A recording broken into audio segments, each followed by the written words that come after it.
Hi all, இன்றைக்கி பார்த்தீங்கன்னா 2 விதமான உளுந்தங்கஞ்சி ரெசிபி கொண்டு வந்திருக்கேன்.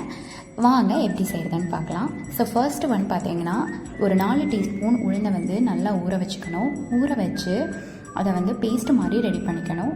ஒரு 1 hour ஊறிச்சினாவே போதும். பேஸ்ட்டு மாதிரி ரெடி பண்ணி அதை வந்து ஒரு 4 கிளாஸ் தண்ணியில் கொதிக்க விடுறேன்.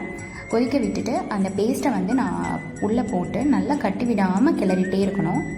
ஸோ இது பார்த்திங்கன்னா ஒரு 10 minutes கிட்ட வந்து நம்ம அடிப்பிடிக்காமல் கிளறிட்டே இருக்கணும். அது வந்து நல்லா பொங்கி பொங்கி வரும். அப்போ தான் அதோட பச்சை வாசனை போகும்.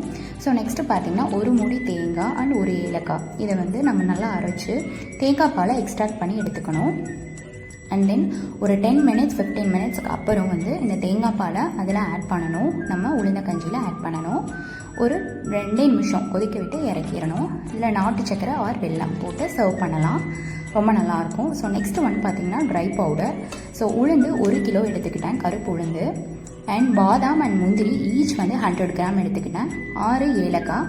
இதை நல்லா வந்து வாசனை வர வரைக்கும் ஃப்ரை பண்ணி பவுடர் மாதிரி எடுத்து வச்சுக்கிட்டேன். இதை வந்து நமக்கு எப்போல்லாம் தேவையோ அப்போல்லாம் 1 ஸ்பூனோ 2 ஸ்பூனோ தேவைக்கேற்ப நம்ம வந்து யூஸ் பண்ணிக்கலாம்.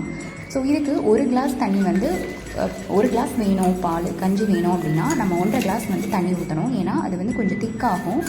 அதனால் நம்ம இந்த மாதிரி யூஸ் பண்ணி நம்ம வந்து கட்டி விடாமல் கிளறணும். இது வந்து அதிக நேரம் வந்து நம்ம கிளறணும்னு அவசியம் இல்லை. ஏன்னா ஆல்ரெடி வந்து நம்ம ட்ரை பண்ணிட்டோம். ஸோ ஓரளவுக்கு வந்து ஒரு 3 to 4 minutes நல்லா கிளறி இந்த மாதிரி ஒரு நுரை வரதுக்கப்புறம் நம்ம வந்து ஆஃப் பண்ணிவிட்டு அதில் நாட்டு சர்க்கரையோ ஒரு வெல்லமோ நீங்கள் ஆட் பண்ணிவிட்டு சர்வ் பண்ணிக்கலாம். குழந்தைங்க முதல் பெரியவங்க வரைக்கும் எல்லோரும் இதை வந்து சாப்பிட்லாம். ரொம்ப ரொம்ப நல்லது, சத்தானதும் கூட, ரொம்ப டேஸ்ட்டாக இருக்கும்.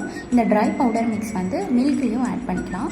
ஸோ ட்ரை பண்ணி பாருங்கள், எப்படி இருக்குன்னு சொல்லுங்கள். Thank you all.